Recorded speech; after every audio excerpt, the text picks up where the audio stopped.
আজকে আপনাদেরকে ভাজি করে দেখাচ্ছি মিষ্টি কুমড়া শাক।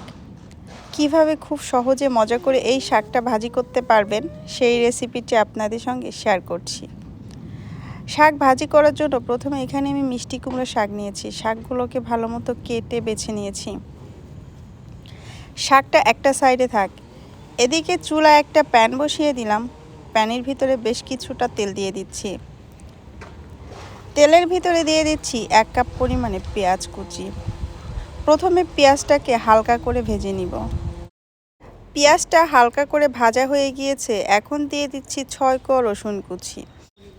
রসুনটা কেন আমি পরে ব্যবহার করছি সেটা আপনাদের বলছি। যেহেতু আমি দেশের বাইরে থাকি, আমাদের দেশের পেঁয়াজটা এখানে পাওয়া যায় না, আর সাদা পেঁয়াজটা ভাজতে বেশ সময় লাগে। এই জন্য আগে কিছুক্ষণ পেঁয়াজটাকে ভেজে নিলাম, তারপরে রসুনটা দিলাম।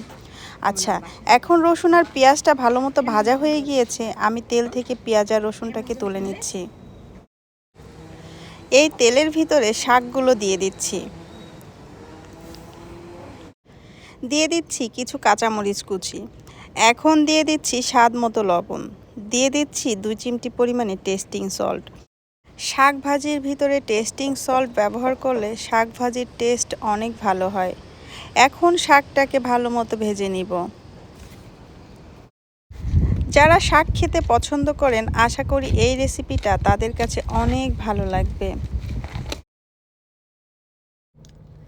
শাকটা 90% ভাজা হয়ে গিয়েছে। এখন আমি শাকের ভিতরে আগে থেকে ভেজে রাখা পেঁয়াজ আর রসুনটা দিয়ে দিচ্ছি। আচ্ছা, পেঁয়াজ আর রসুনটা পরে দেওয়ার কারণ হচ্ছে এই ভাজিটা দিয়ে ভাত খেতে অনেক বেশি ভালো লাগে।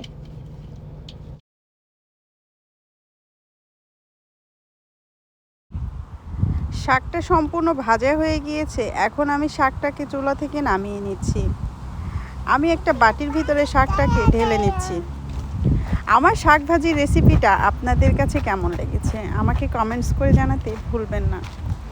আমার ভিডিওটা দেখার জন্য আপনাদেরকে অসংখ্য ধন্যবাদ। আল্লাহ হাফেজ।